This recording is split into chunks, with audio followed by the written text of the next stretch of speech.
அனைவருக்கும் வணக்கம். சகோதர சகோதரிகளே, நண்பர்களே. நம்ம ஏற்கனவே இந்த 8ஆம் வகுப்புல the women on platform 8 Ruskin bond அவர்கள் எழுதிய அந்த ஒரு கதையில சப்ளிமெண்ட்ரி ரீடர் தான். ஆனால் அதனுடைய கதை சுருக்கத்தை தெரிந்து கொள்வது நமக்கு கொஞ்சம் முக்கியம்.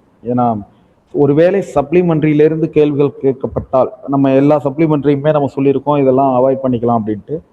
ஒருவேளை சப்ளிமெண்ட்ரியில ஒரு முக்கியத்துவம் வாய்ந்த ஒரு பகுதி அப்படின்னு கேட்டிங்கன்னா இந்த பகுதி 8ஆம் வகுப்பு முதல் பருவத்தில் வரக்கூடிய the woman on platform 8 Ruskin Bond அவர்கள் எழுதிய கதையினுடைய ஒரு பகுதி. இதில் நம்ம பார்க்க போகிற விஷயங்கள் என்ன, கதை சுருக்கம் மட்டும்தான் நம்ம பார்க்க போகிறோம். அடுத்தது அதில் இருக்கக்கூடிய வார்த்தைகளினுடைய விளக்கங்கள், இந்த வார்த்தைகள் என்ன சொல்லுது அப்படிங்கிறத பற்றின விளக்கங்கள் நம்ம பார்க்க போகிறோம். இது ஒரு நேரேட்டிங் டைப்பில் இருக்கும். எப்படி இருக்குன்னா, ஒரு பையன் அவன் ஒரு போர்டிங் ஸ்கூலில் படிச்சுக்கிட்டு இருப்பான். அந்த பையனுடைய பேர் அருண். அவனுக்கு ஒரு 12 வயசு. அவனுடைய நண்பன் பேர் சதீஷ். அருணோட நண்பன் பேர். இப்போது ஒரு பிளாட்ஃபார்மில் இவன் வெயிட் பண்ணிக்கிட்டு இருப்பான். அப்போது சதீஷ், அவனுடைய அம்மா, இந்த 4 பேருக்கு இடையே நடக்கக்கூடிய ஒரு உரையாடல். இந்த 4வது நபர் யாருன்னா, அங்கே அந்த அருண் சந்திக்கிற ஒரு அமைதியான ஒரு கதை சுருக்கத்தை பார்த்துடலாம். என்னன்னா, அந்த பையன் அருண்கிற பையன் அவன் நேரேட்டிவ் ஸ்டைலில் தான் இருக்கும். அவன் ஒரு போர்டிங் ஸ்கூலில் செகண்ட் இயர் படிச்சுக்கிட்டு இருப்பான், மீன்ஸ் 12th. இப்போ அம்பாலா ரயில்வே ஸ்டேஷனில் ஒரு 8th பிளாட்ஃபார்மில் அவன் வெயிட் பண்ணிக்கிட்டு இருக்கான், நார்த் சைடு போகக்கூடிய ஒரு ட்ரெயினுக்காக. அப்போ அவனுக்கு ஒரு 12 வயசு இருக்கும். அவனே சொல்கிறது தான், எனக்கு ஒரு 12 வயசு இருக்கும் அப்படின்னு அவன் சொல்கிறான். ஆனால் அவன் தனியாக பயணம் செய்கிறதுக்கு போதுமான வயசு அப்படின்னு அவங்க பெற்றோர் கருதினாங்க. அதனால் அவன் தனியாக அப்படியே ஈவினிங்லேயே அங்கேருந்து ஒரு பஸ் மூலயமா அந்த அம்பாலா வந்துட்டான். இப்போ அந்த ட்ரெயினுக்காக அந்த பையன் காத்துக்கிட்டு இருக்கான், அருண். அந்த பிளாட்ஃபார்மில் அங்கேயும் இங்கேயும் நடந்துக்கிட்டு இருக்கான். புத்தக கடைகளை பார்க்குறான். அங்கே வரக்கூடிய நாய்களுக்கு பிஸ்கட் துண்டுகள் அப்படியே போட்டுக்கிட்டு இருக்கான். இடையில ட்ரெயின்ஸ் வருது போகுது. ட்ரெயின்ஸ் வரும்போது அந்த டோட்டல் ரயில்வே ஸ்டேஷனும் அப்படியே ஒரு தள்ளு முள்ளு கூச்சல், ஒரு பதற்றமான மனநிலைக்கு உள்ளாகுது. மனிதர்கள் ரொம்ப கூட்டமாக வராங்க. பிகம் ஹெல் அப்படிங்கிற ஒரு வார்த்தையை பயன்படுத்துகிறாங்க. ஒரு நரகத்தை போல இருக்கு அப்படின்னு சொல்கிறாங்க. ரயில் கதவு திறந்தோன்னே எல்லா மக்களும் வேகமாக போயிடுறாங்க.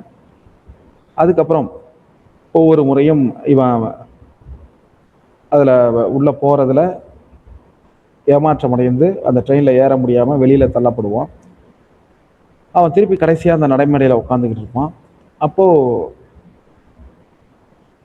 ஒரு மென்மையான குரல் அவனுக்கு பின்னாடி கேட்கும், இதை தனியாக இருக்கியாப்பா அப்படின்னு. அப்போ அவன் பார்ப்பான், ஒரு பெண் இருப்பாங்க. அவங்க ரொம்ப வெளிரிய முகம், பேல் அப்படின்னு சொல்லுவாங்க. அந்த வெளிரிய முகம், ஒரு கனிவான கண்கள், ஜுவல்ஸ் எதுவும் போட்டிருக்க மாட்டாங்க. ஒரு சிம்பிளி ஒயிட் சாரி அதுதான் அவங்க அணிந்திருக்காங்க. அப்போது இந்த பையன் சொல்கிறான், ஆமாம் நான் ஸ்கூலுக்கு போகிறேன் அப்படின்னு சொல்கிறான். அவங்க தோற்றத்தில் ஒரு ஏழ்மை நிலையில் இருந்தால் கூட அவங்க ஒரு கண்ணியமான தோற்றத்தோடு இருக்காங்க. சரி, ஓகே, உங்கள் பெற்றோர்லாம் வரலையான்னு அந்த அம்மா கேட்குறாங்க. இல்லை, நான் இந்த ஊர் கிடையாது, நான் ட்ரெயின் மாறி போகிறதுக்காக வந்தேன், ஆனால் என்னால் தனியாக போயிட முடியும் அப்படின்னு இந்த பையன் சொல்கிறான், அருண் சொல்கிறான். சரி, ஓகே, உன்னால் முடியுங்கிறதெல்லாம் ஓகே தான். ஆனால் அவங்க ஒரு சப்போர்ட் பண்ணுறாங்க. அதுக்கப்புறம் தான் பேரை கேட்குறாங்க. உன் பேர் என்ன அப்படின்றாங்க. அருண்னு சொல்கிறான். எவ்வளோ நேரம் காத்திருக்கணும், ட்ரெயின் இன்னும் எவ்வளோ நேரம் கழித்து வரும் அப்படின்னு கேட்குறாங்க. ஒரு மணி நேரம், அதாவது நைட்டு 12 மணிக்கு வரும் அப்படின்றாங்க. சரி, ஓகே, வா, ஏதாவது சாப்பிட்டு வரலாம் அப்படின்றாங்க. இந்த பையன் கொஞ்சம் சந்தேகம், அந்த யாராவது புதிய நபர்கள் வந்தால் இயல்பாக வரும் இல்லையா ஒரு சந்தேகம், அதனால அவன் கொஞ்சம் அதை மறுக்கிறான். இந்த ஒரு சூழ்நிலை அவனுக்கு ஒரு சந்தேகமாக இருக்கு, மறுக்கிறான். மறுத்ததன் பிறகு அந்த அம்மா கொஞ்சம் இழுத்து, கையை பிடிச்சி இழுத்துட்டு அழைச்சிட்டு போகிறாங்க. இருந்தாலும் அவன் ஒரு சூழ்நிலையோடு அவன் கூட போகிறான். அந்த பெட்டியை பக்கத்தில் இருந்த ஒரு கூலி அப்படின்னு சொல்கிறோம், அவங்கள்ட்ட அதை பார்த்துக்க சொல்லிட்டு போகிறாங்க. அவங்களுக்கு ஒரு அரவுண்டு 30 அந்த மாதிரி தான் அவங்க இருக்காங்க. ஓகே, அங்கே அழைச்சிட்டு போய் ஒரு சமோசா, ஒரு ஜிலேபி இதெல்லாம் வாங்கி கொடுக்குறாங்க. இந்த இவன் சாப்பிட்ற வரலையே அவங்க வெயிட் பண்ணுறாங்க. அதன் பிறகு ஒரு அரை மணி நேரத்துக்கு அப்புறம் அவங்க நடைமேடையிலேருந்து வெளில வராங்க. ஒரு இன்ஜின் வருது. அங்கேருந்து அங்கே ஒரு பாதுகாப்பான தூரத்தில் இவங்க நின்றுட்டு இருக்காங்க. இவங்க திருப்பி இவன் ஓடி போய் ஏறும்போது அந்த பெண்மணி வந்து அவனுக்கு ஹெல்ப் பண்ணுறாங்க, ஏற்றி விடுறாங்க. இவன் ஒரு ஸ்டேஜில் அந்த ட்ரெயினில் ஏறி அந்த பிளாட்ஃபார்மை விட்டு போகிற வரலையும் அவனை பார்த்துக்கிட்டு இருக்காங்க.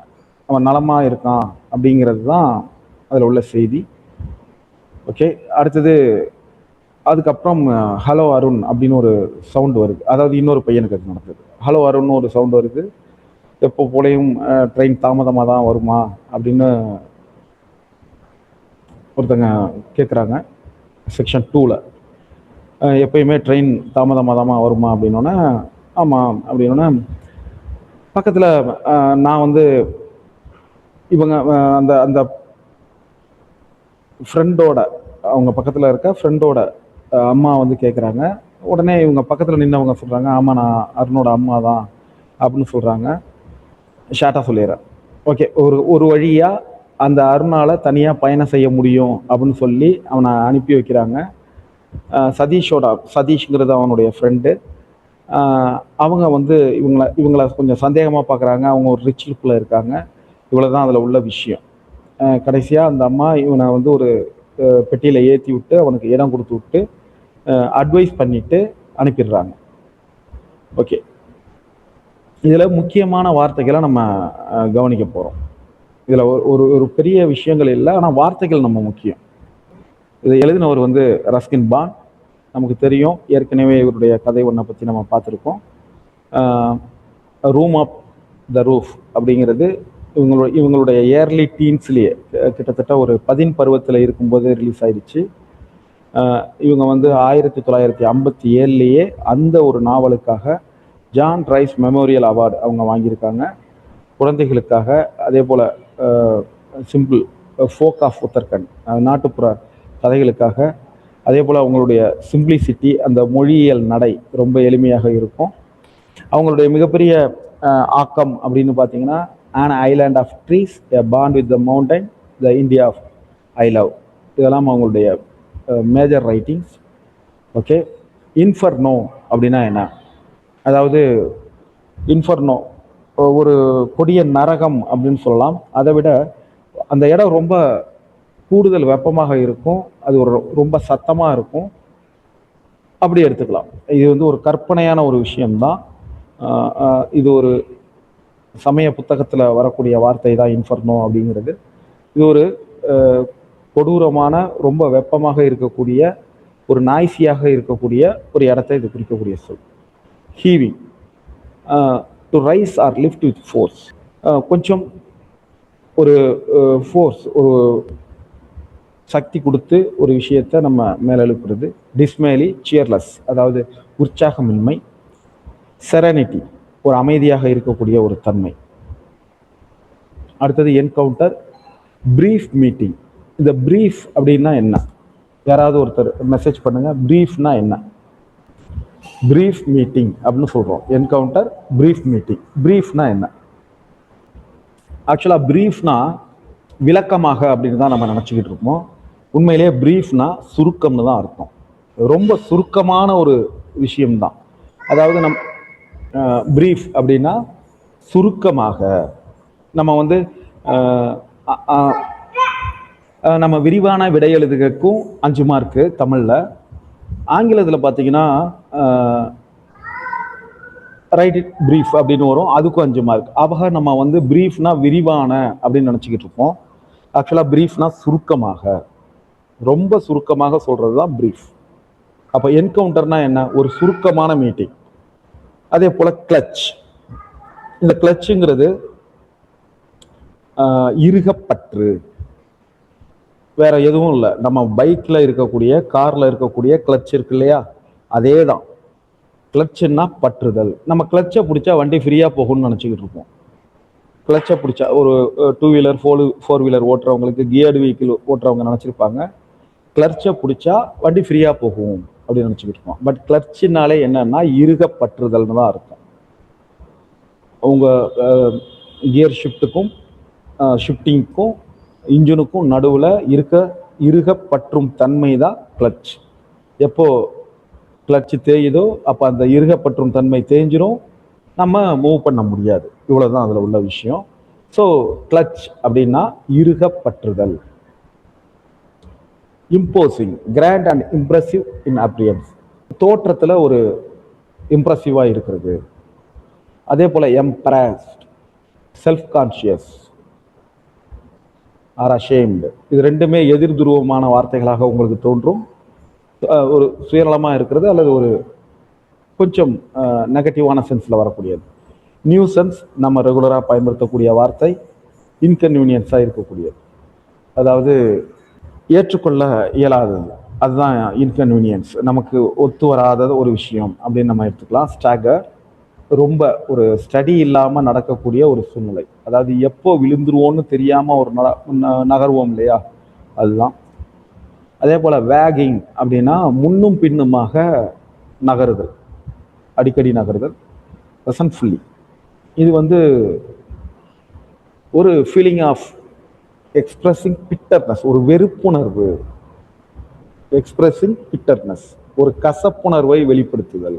அடுத்தது கிரின்னிங், நம்ம வந்து அந்த முதலக பாட்டிலேயே பார்த்துருக்கோம், ஃபர்ஸ்ட் crocodile போயத்திலேயே பார்த்துருக்கோம். ஸ்மைலிங் ப்ராட்லி, அப்படியே பல்லக்காட்டி சிரிக்கிறது அப்படின்னு சொல்கிற மாதிரி. அடுத்தது ஸ்குவாட்டிங், இந்த எக்ஸசைஸ் பண்ணுறவங்களுக்கெல்லாம் தெரியும், அந்த நீஸ் பெண்ட். அதே போல் ஸ்குவாட்டுன்னு சொல்லுவாங்க, அந்த ட்ரைனிங்ல எல்லாம் சொல்லுவாங்க. கொஞ்சம் உக்காந்து அந்த முழங்கால் அதை பிடிச்சிக்கிட்டு எக்ஸசைஸ் பண்ணுறது தான் ஸ்குவாட் அப்படிங்கிறத நம்ம தொடையை அப்படியே இறுக்கி பிடிச்சிட்டு ஸ்குவாட்டிங்னு சொல்லுவாங்க. ஹசிலிங், புஷ் ரஃப்லி, தள்ளுதல், ஒரு ரஃபாக தள்ளுறது அப்படிங்கிறத நம்ம பார்க்குறோம். ஷ்ரீக், அட்டட் ஹை பிட்ச்டு பியர்சிங் சவுண்ட், ஒரு வேகமான ஹை பிட்சில் ஒரு ஓசையை உச்சரித்தல். பேட்ரோனைசிங், நம்ம வந்து பெட்ரோல் வெஹிக்கிள் பேட்ரோனைஸ் அப்படின்லாம் நம்ம கேள்விப்பட்டிருக்கோம். பேட்ரோனைசிங் அப்படின்னாலே ஒரு இரக்க மனப்பான்மையுடன் நம்மளை ட்ரீட் பண்ணுறது தான், அதுதான் பேட்ரோனைசிங் அப்படிங்கிறத நம்ம பொருட்படுத்திக்கிறோம். நம்ம பெட்ரோல் வெஹிக்கிள் எல்லாத்துக்குமே இது பொருந்தும்.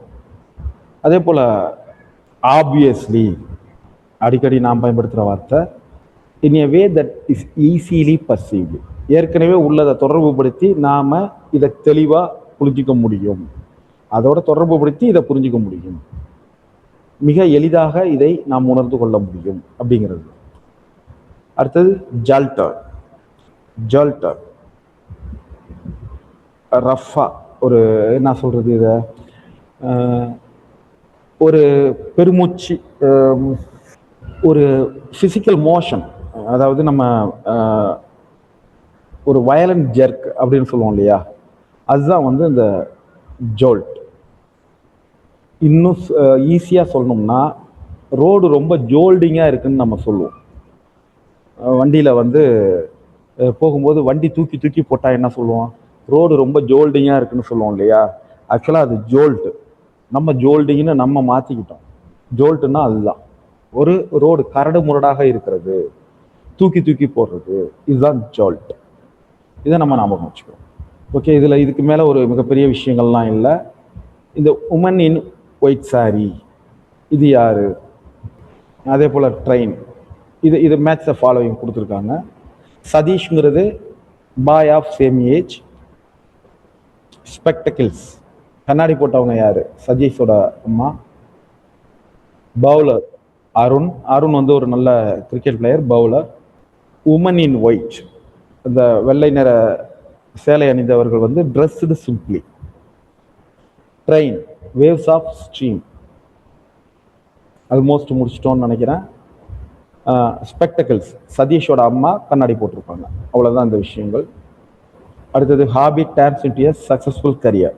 மணின்னு ஒரு பையன், அவன் ஸ்கூலில் படிச்சுட்டு இருக்கான் கிராமத்தில். அவனுக்கு படிக்கிறதும் எழுதுறதும் சிரமமாக இருக்குது. அவங்க தாத்தா இதை பார்க்குறாரு. அவனுக்கு ஹெல்ப் பண்ணுறதுக்காக அந்த பெட் டைம் ஸ்டோரிஸ் கதைகள் சொல்லி கொடுக்குறாங்க. மெல்ல மெல்ல கிராஜுவலி அவன் வந்து சொந்தமாக எழுத ஆரம்பிக்கிறான். He started reading on own படிக்க ஆரம்பிக்கிறான். இப்போ அவன் வந்து படிக்கிறது மட்டும் இல்லை, எழுதவும் ஆரம்பிக்கிறான், கதைகளும் எழுத ஆரம்பிக்கிறான். இப்போ அவன் எழுதின ஒரு கட்டுரையை பற்றி நம்ம பார்க்க போகிறோம். அந்த மணின்ற பையன் எழுதினத கட்டுரை. Hobbies are the activities that we do in our spare time. ஸ்பேர்னா என்ன? ஸ்பேர் கேள்விப்பட்டிருப்போம். ஆக்சுவலாக ஸ்பேர்னா எக்ஸ்ட்ரா. இப்போ ஸ்பேர்னா எக்ஸ்ட்ரா, நம்மள்கிட்ட மிச்சமாக இருக்கக்கூடிய ஒரு பகுதி அப்படிங்கிறத பார்க்குறோம். Hobbies are unique to people. யூனிக்னா தனித்தன்மை உடையது. காமன்னா பொதுத்தன்மை. ஹாபிஸ் வந்து ஒவ்வொருத்தருக்கும் ஒவ்வொரு ஹாபிஸ் இருக்கும், ஒவ்வொருத்தருக்கும் அது தனித்தன்மை உடையது. சில பேருக்கு கார்டனிங் பிடிக்கும், சில பேருக்கு ஃபோட்டோகிராஃபி பிடிக்கும், பல பேருக்கு புக் ரீடிங் பிடிக்கும், சில பேருக்கு ஸ்விம்மிங் பிடிக்கும், சில பேருக்கு கலெக்டிங் ஸ்டாம்ப்ஸ் பிடிக்கும். பட் அதுக்கு இப்போ வாய்ப்புகள் ரொம்ப குறைஞ்சிருச்சு, அது ஒரு காஸ்ட்லி ஹாபியாக மாறிடுச்சு. பிளேயிங் வீடியோ கேம்ஸ் நிறைய பேருக்கு இப்போ பிடிச்சிருக்கு. இப்படி பல பல ஹாபிஸ் இருக்கு. People have hobbies not only pass their free time but also to do something useful. அப்போ இந்த ஹாபியை வந்து தன்னுடைய கெரியராக மாற்றிக்கிற அளவுக்கு, யூஸ்ஃபுல்லாக பண்ணுற அளவுக்கு சில விஷயங்கள் இருக்கு. Hobbies help people learn new things. உங்களுடைய பொழுதுபோக்குகள் உங்களுக்கு சில விஷயங்களை கற்றுத்தருகிறது. Energise body and mind. உடலுக்கும் மனதுக்கும் சக்தி ஊட்டுகிறது. இப்போ இந்த மணி எழுதுகிற கட்டுரை இதை நம்ம புரிஞ்சுக்கிறோம். அதே தான் எனக்கும் அப்படின்னு அந்த பையன் சொல்கிறான். I love writing. எனக்கு எழுதுறது, அதுதான் என்னுடைய ஹாபி. நடுவில் ஒரு கொட்டேஷன் கொடுத்துருக்காங்க, கொட்டேஷன் மார்க்கோட கொடுத்துருக்காங்க. 2 சைடு இருக்கு இல்லையா, அதான் quotation mark. Whatever you like to do make it a hobby. சொன்னது யாருன்னா வாரன் பஃபட், அமெரிக்க தொழிலதிபர், உலக பணக்காரர்கள் வரிசையில் முதல் 3 இடங்களில் எப்பொழுதும் இருப்பவர், 3 இடங்களுக்குள் எப்போதும் இருப்பவர். உனக்கு எது பிடிக்குதோ அதை உன்னுடைய பொழுதுபோக்காக மாற்றிக்கொள் அப்படின்னு அவர் சொல்லியிருக்கார். அப்போ writing is a unique hobby because most people don't want to exhaust themselves in their spare time. இது நமக்கு அர்த்தம் எளிதாக தெரியுது, நான் தமிழ்லேயே சொல்லிடுறேன். எழுதுதல் என்பது ஒரு தனித்துவமான பொழுதுபோக்கு. பல பேருக்கு வந்து அவங்கள வந்து வெளிப்படுத்திக்கிறது அந்த ஓய்வு நேரத்தில் இருக்கக்கூடிய கூடுதல் நேரத்தில் தங்களை வெளிப்படுத்தி கொள்வதுங்கிறது விரும்புவதில்லை. ஆனால் நிறைய பேர் எழுதுறத ரொம்ப டஃப்பான விஷயம்னு நினைக்கிறாங்க. But I do not think so. ஆனால் நான் அப்படி நினைக்கல. ஒரு நிமிஷம் இருங்க, சொல்லுங்க சொல்லுங்கண்ணா, கிளாஸில் இருக்குண்ணா. But I do not think so. எழுதுறது அவ்வளோ கஷ்டம்னு நான் நினைக்கல. எனக்கு எழுதுறதுங்கிறது I feel writing is like painting our voice. இந்த வரி முக்கியம். மணி என்ன நினைக்கிறான்னா, எழுதுதல் என்பது நம்முடைய வாய்ஸ், நம்முடைய வாய்ஸை வந்து வரைகிறது அப்படின்னு நினைக்கிறேன். அப்போது அந்த பையன் சொல்கிறான், எனக்கு எப்போல்லாம் ஃப்ரீ டைம் கிடைக்குதோ நான் ஒரு பேனா, ஒரு நோட் புக் எடுத்துகிட்டு நான் என்னுடைய எண்ணங்களை பெயிண்டிங் பண்ண ஆரம்பிச்சிருவேன். இதில் வார்த்தைகளில் நான் வந்து ஸ்டோரிஸ் எழுதுவேன், போயம்ஸ் எழுதுவேன், சம்டைம்ஸ் என்னுடைய உணர்வுகளை எழுதுவேன். என் மைண்ட் வந்து அதை நான் அந்த எண்ணங்களை நான் கொட்டி தீர்த்ததுக்கப்புறம் ரிலாக்ஸ் ஆகிடும் அப்படின்னு சொல்கிறான். ஸோ அந்த எழுதுதல் என்பது எனக்கு சக்தி ஊட்டுகிறது. எனர்ஜைஸ் அப்படிங்கன்னு சொல்கிறான். நான் எப்போதெல்லாம் எழுதுறேனோ அப்போது என்னுடைய கற்பனை அதனுடைய உச்சத்தில் இருக்கிறது. இட்ஸ் பெஸ்ட், அதனுடைய உச்சத்தில் இருக்கிறது. ஐ imagine a world with magic and magicians. நான் ஒரு உலகத்தை கற்பனை பண்ணுறேன், மெஜிஷியன்ஸ் இருக்கிற இடம். வேர் ஐ கேன் ஃப்ளை, நான் எங்கே பறக்க முடியுமோ. அண்ட் பேர்ட்ஸ் கேன் டாக், பறவைகள் பேச முடியுமோ. இதெல்லாம் என்னால் கற்பனை பண்ண முடியும். Writing helps me completed my immerse myself into that world. அந்த எழுதுதல் என்பது என்னை முழுமையாக அந்த உலகத்திற்குள் ஒன்றுபடுத்துகிறது. Sometimes I sit with small children and entertain them with these stories. Of mind. என்னுடைய சொந்த கதைகளின் மூலயமாக சின்ன குழந்தைகளை நான் அவங்களுக்கு நான் பொழுதுபோக்குகிறேன். The happiness of their faces makes me to write more and better. அவங்கள் முகத்தில் தெரிகிற அந்த மகிழ்ச்சி என்னை இன்னும் கூடுதலாக இன்னும் சிறப்பாக எழுத தூண்டுகிறது. although writing is just a hobby for me, எழுதுறதுங்கிறது எனக்கு ஒரு சின்ன பொழுதுபோக்காக இருந்தாலும் yet it very beneficial, இது எனக்கு ரொம்ப பலனளிக்கக்கூடியதாக இருக்கிறது. பெனஃபிஷியல், பலனளிக்கக்கூடியது. It opens my mind to think beyond the little things with broader mind. சின்ன சின்ன விஷயங்களை கூட ஒரு யோசிக்க என்ன வைக்குது. It makes me more passionate about my life. என் வாழ்க்கையின் மீது ரொம்ப விருப்பத்தோட இது என்ன செயல்பட வைக்குது. I makes me learn new things and enjoy every moment of life. அந்த எழுதுறதுங்கிறது எனக்கு புதிய விஷயங்களை கற்றுத்தருகிறது. ஒவ்வொரு கணங்களையும், மொமெண்ட் மீன்ஸ் கணங்கள், வாழ்க்கையினுடைய ஒவ்வொரு கணங்களையும் என்னை மகிழ்ச்சியாக இருக்க வைக்கிறது அப்படின்னு சொல்லியிருக்கான். அப்படின்னு அந்த மணின்ற பையன் ஒரு கட்டுரை எழுதியிருக்கான். ரைட்டிங் இஸ் ஈஸி, அந்த பாக்ஸில் கொடுத்துருக்கிறத நம்ம பார்க்குறோம். ரைட்டிங் இஸ் ஈஸி, எழுதுறதுங்கிறது ரொம்ப easy. All you have to do is cross out the wrong words. நீங்கள் உங்களுடைய தவறான வார்த்தைகளை அழித்தால் போதுமானது. அதாவது எழுதுதல் என்பது மிக எளிது, நீங்கள் எதை வேணாலும் எழுதலாம். அதில் முக்கியமான விஷயம் என்னென்னா, அதில் எதெல்லாம் பொருந்தாத வார்த்தைகளோ தவறான வார்த்தைகளோ அதை அழிக்கணும். இதை சொன்னது யாருன்னா மார்க் ட்வைன், ஆகச்சிறந்த எழுத்தாளர். ஓகே, அந்த பையன் மணியனுடைய கட்டுரை தொடர்கிறது. My hobby helped me in school too. நான் எழுத ஆரம்பிக்கும் போது நான் அதை முழுமையாக அக்யூரேட்டாக என்னால் சொல்ல முடியல. அதுக்கப்புறம் காலம் போக போக என்னுடைய அனுபவங்கள், அந்த புது புது ஐடியாஸ், அதெல்லாம் என்னை சேர்ந்து ஒரு குட் ரைட்டராக மாற்றினுச்சு. இப்பொழுது நான் ஏற்கனவே I look out for things which I was not able to see before. நான் ஏற்கனவே இல்லாத அளவுக்கு, பார்க்க முடியாத விஷயங்களை நான் இப்போது பார்க்குறேன். I can describe things better in my stories. என்னால் சிறப்பாக விவரிக்க முடிகிறது. I feel no problem with writing English in essays or stories as it in my hobby. I feel no problem with writing English essays. எனக்கு எழுதுறது, பெரிய ஆங்கில கட்டுரைகள் எழுதுறது ஒரு கஷ்டமாக இல்லை, கதைகள் எழுதுறது கஷ்டமாக இல்லை. அது என்ன, எனக்கு ஒரு பொழுதுபோக்காக மாறிட்டுது. ஸோ நம்ம ஒரு நல்ல எழுத்தாளராக மாறணும்னா அதில் ஒரு டிஃப்ரெண்ட் ஃபார்ம்ஸை நம்ம கற்றுக்கணும். ஃபிக்ஷன், நான் ஃபிக்ஷன். இது நம்முடைய ஹாபீஸை எப்போயுமே இம்ப்ரூவ் பண்ணணும். It is important to always learn and improve our hobbies. நம்முடைய பொழுதுபோக்கை எப்போதுமே அதில் நம்ம கற்றுக்கிட்டு இருக்கணும், அதை இம்ப்ரூவ் பண்ணணும். ஹூ நோஸ், யாருக்கு தெரியும், ஒரு நாள் நான் ஆர்கே நாராயண் அவர்களைப் போல ஒரு எழுத்தாளராக மாறிவிடுவேன் அப்படின்னு சொல்லியிருக்கேன். இப்போது யூனிக், உங்களுக்கு தெரியும், டிஸ்டிங்டிவ், தனித்துவமான, எக்ஸாஸ்ட், டயர்ட் அவுட், ரொம்ப களைத்து போன, எனர்ஜைஸ், கிவ் எனர்ஜி, சக்தி ஊட்டுகிற, பேஷனேட், ரொம்ப விருப்பத்திற்குரிய, அக்யூரேட்லி, எக்ஸாக்ட்லி, துல்லியமான, ஃபிக்ஷன், ஒரு கற்பனையான விஷயம், ஸ்பேர் எக்ஸ்ட்ரா. ஓகே, அதே போல் அடுத்தது செக்ஷன் 2ல் என்ன கொடுத்துருக்காங்கன்னா, அஜய் குமார் கார்க் அப்படிங்கிற ஒரு ஆர்டிஸ்ட் பற்றி ஒரு விஷயம் கொடுத்துருக்காங்க. இதுவும் ஒரு ஹாபி தான். அவர் ஜெய்ப்பூர் அப்படிங்கிற பகுதியில் வசிக்கிறாங்க.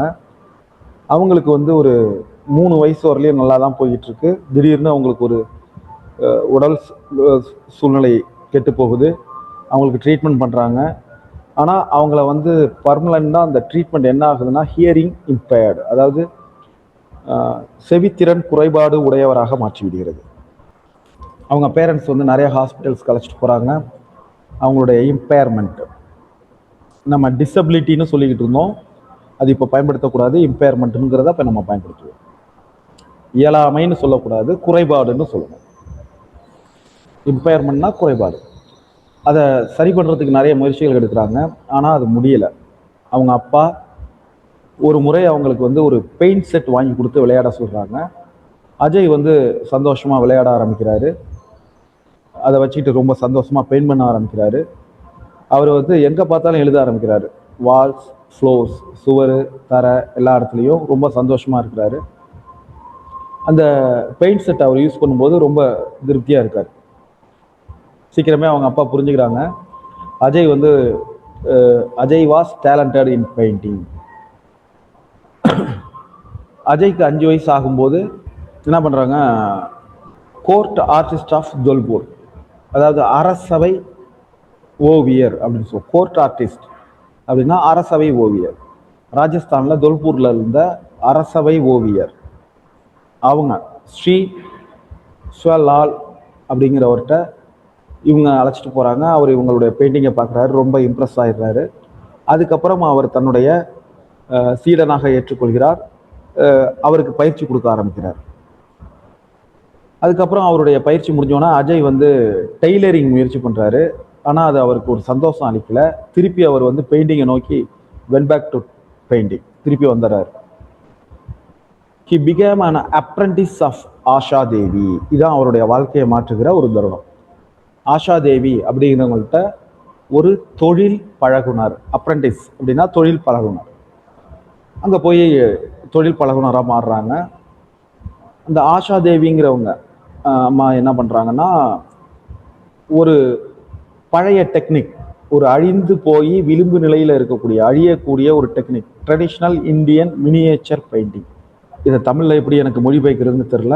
மினியேச்சர் அப்படின்னா ஒரு பெரிய விஷயத்த சின்னதாக சொல்கிறது. நம்ம அரிசியில் பெயிண்ட் பண்ணுவோம் இல்லையா, நம்ம திருவிழா நேரத்தில் எல்லாம் போனீங்கன்னா அரிசியில் பேர் எழுதி கொடுப்பாங்க, இதெல்லாம் பண்ணுவாங்க இல்லையா. அரிசியில் தாஜ்மஹால் வரைஞ்சி கொடுக்குறது, இது போல் சில விஷயங்கள்லாம் இருக்கும் இல்லையா. இதுதான் ட்ரெடிஷ்னல், இதுதான் மினியேச்சர் பெயிண்டிங். ஒரு பெரிய விஷயத்த ரொம்ப சின்னதாக மைனூட்டாக கொடுக்கறது தான் மினியேச்சர் அப்படிங்கிறத நம்ம புரிஞ்சுக்கிறோம். அப்போ இது ஒரு மரபார்ந்த கலை, நம்மள்கிட்ட ஏற்கனவே இருந்த மரபார்ந்த கலை அது. அந்த ட்ரெடிஷ்னல் இந்தியன் மினியேச்சர் பெயிண்டிங்கில் இவங்களுக்கு ஆஷா தேவி அம்மா சொல்லி கொடுக்குறாங்க அஜய்க்கு. சீக்கிரமே அவர் வந்து அந்த டெக்னிக்லாம் மாஸ்டர் பண்ணிக்கிறார். மாஸ்டர் மீன்ஸ் அதில் திறனுடையவனாக மாறுகிறார். அடுத்தது அதில் வந்து preparing colours and brushes and gain knowledge of the paintings. ஒரு பெயிண்டிங் அப்படின்னா அந்த ப்ரிப்பேரிங் கலர்ஸ் நமக்கு தெரியும். அந்த சோர்ஸ் கலர்ஸ்லேருந்து ரெண்டை மிக்ஸ் பண்ணி கலர் கொண்டு வர்றது, அதுதான் அந்த ப்ரிப்பேரிங் கலர்ஸ்னு சொல்லுவாங்க. இதெல்லாம் அந்த நாலேஜெல்லாம் அவருக்கு உருவாகிடுது. சீக்கிரமே அவர் வந்து ஒரு முழுமையான அந்த மினியேச்சர் ஸ்டைலில் ஒரு முழுமை பெற்ற ஒரு ஓவியராக மாறுறாரு. அவர் என்ன பண்ணுறாருன்னா, அந்த மேக்னிஃபையிங் கிளாஸ், நம்ம இந்த பூத கண்ணாடி அப்படின்னு சொல்லுவோம், ஒரு விஷயத்தை பெரிதுபடுத்தி காட்டக்கூடிய ஒரு கண்ணாடி. அந்த கண்ணாடியை பயன்படுத்தி ஒரு ஒற்றை மயிரிழை கொண்ட ப்ரஷ்ஷை வச்சு மினியேச்சர் பெயிண்ட் பண்ணுறாரு. அந்த பெயிண்டிங்ஸ் எல்லாம் வந்து இந்தியன் கல்ச்சரை வெளிப்படுத்தும் விதமாக அந்த பெயிண்டிங்ஸ் எல்லாம் இருக்குது. இன்னும் சொல்ல போனால் அவர் ஒரு அரிசியில் பெயிண்ட் பண்ணுற அளவுக்கு ப்ராக்டிஸ் எடுத்துக்கிறார். அஜய் வந்து கண்காட்சி வைக்கிறாரு. 150 பெயிண்டிங்ஸ் டிஸ்பிளேயில் வைக்கிறாரு. அதில் 144 விற்றுருது. அதுக்கப்புறம் நாடு முழுவதும், இந்தியா முழுவதும், United states, America, UK, Britain, இதில் எல்லாம் வந்து அவர் வந்து அந்த கண்காட்சியை தொடர்றாரு. கண்காட்சியை தொடர்றாரு. 2004 அவருக்கு வந்து Indian president APJ Abdul Kalam அவர்கள் வந்து ஒரு தேசிய விருது அளிக்கிறாங்க. இந்த பெயிண்டிங்ஸை விட்டுட்டு, அப்பார்ட் ஃப்ரம் பெயிண்டிங்ஸ், இந்த பெயிண்டிங் அந்த திறன்களை விட்டுட்டு பார்த்தீங்கன்னா, அஜய் வந்து very actively involved in the welfare of people with hearing impairment. செவித்திறன் குறைபாடு உடையவர்களுக்கு ஆனால் நலப்பணிகளில் அவங்க வந்து ரொம்ப தீவிரமாக ஈடுபடுறாங்க. And has been executive member of the deaf and dumb association in Rajasthan. அதாவது செவித்திறன் மற்றும் பேச்சுத்திறன் குறைபாடு உடையவர்களுக்கான ஒரு அமைப்பு ராஜஸ்தானில் இருக்குது. அதில் ஒரு எக்ஸிக்யூட்டிவ் மெம்பர் அப்படி அவங்க உருவாகிறாங்க. அதுக்கப்புறம் அவங்க வந்து ஃப்ரீ ட்ரைனிங் எல்லாம் கொடுக்குறாங்க. இம்பயர்டு, அதாவது குறைபாடு உடைய குழந்தைகளுக்கு ஜெய்ப்பூரில் அதை கொடுக்குறாங்க. அதே போல் காந்தி நகரில் அர்பனேஜில் உள்ள குழந்தைகளுக்கும் கொடுக்குறாங்க.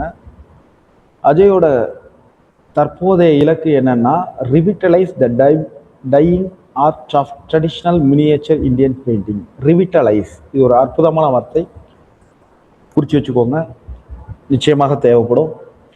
அழிந்து கொண்டிருக்கக்கூடிய இந்திய மரபு அந்த மினியேச்சர் பெயிண்டிங் இருக்கு இல்லையா, அதை மீண்டும் மீட்டுருவாக்கம் செய்வது.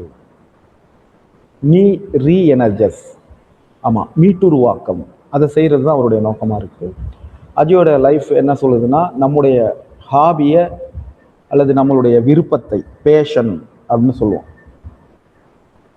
ஹீரோ மோட்டார்ஸில் கூட பேஷன்னு ஒரு பைக் இருக்குது, அதுக்கு வந்து விருப்பம்னு அர்த்தம். நம்ம ஏற்கனவே சொல்லியிருக்கோம், ஒவ்வொரு வாகனத்துக்குமான பேர் வந்து அப்படி இருக்கக்கூடிய சொற்களின் அடிப்படையில் தான் இருக்கும். அப்போது ஹீரோ பேஷன் அப்படின்னா அது விருப்பம், மக்களினுடைய விருப்பம் என்பதாக அது அர்த்தம்.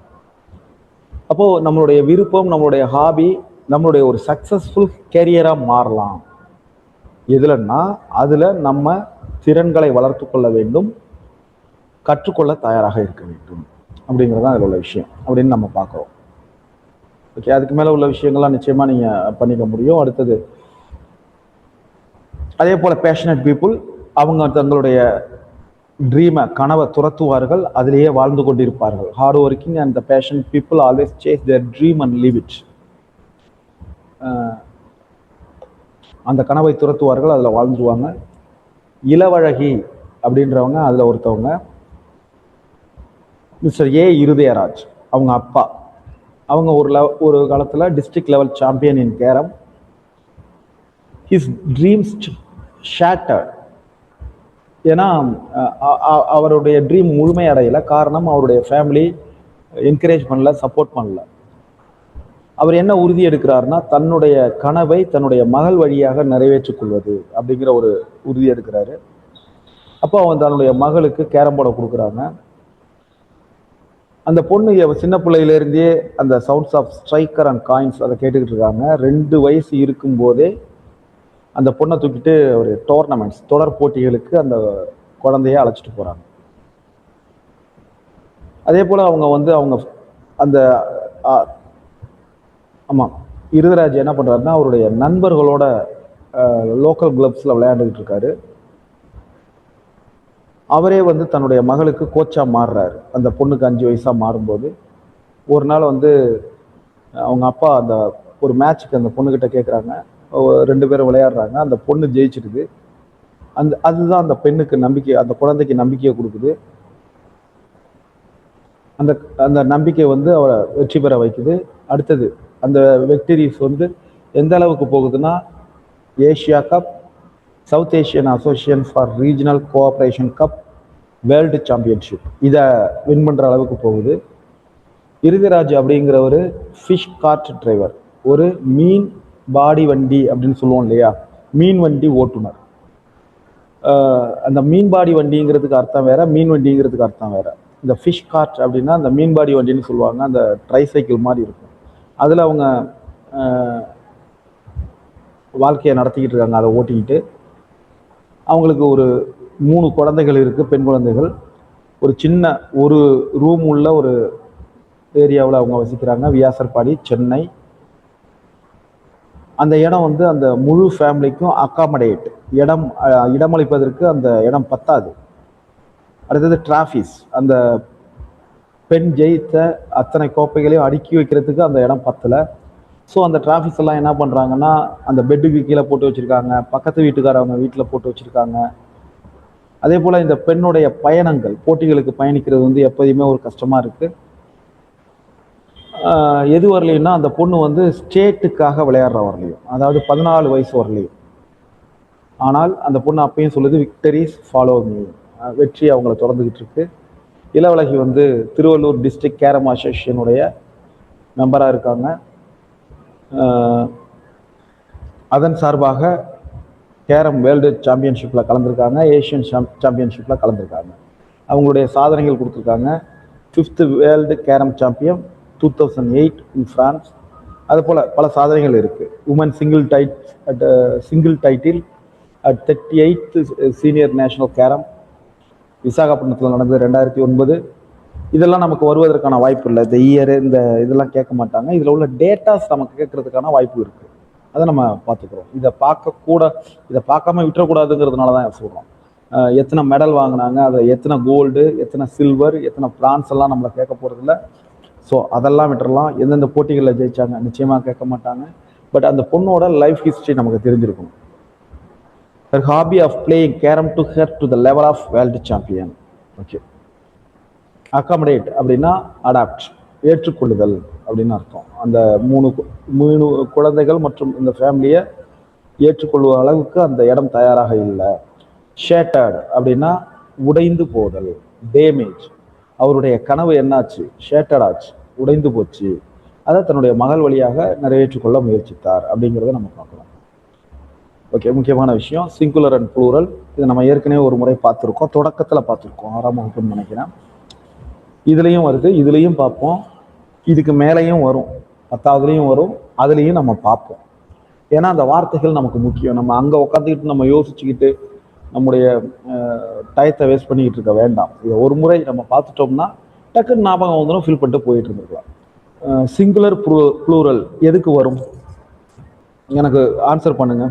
நம்ம இது ஜஸ்ட் ஒரு சாதாரணமாக தான் கேட்குறேன். சிங்குலர் ப்ளூரல் இது எதுக்கு வரும்? Subject, object, noun, verb, adjective. Parts of ஸ்பீச்சில் சப்ஜெக்ட் ஆப்ஜெக்ட் வந்து ஸ்பார்ட்ஸ் ஆஃப் ஸ்பீச்சில் வராது. அந்த 8ல் எதுக்கு வரும்? ஓகே, பாக்கிய Rajalakshmi ma'am, very good.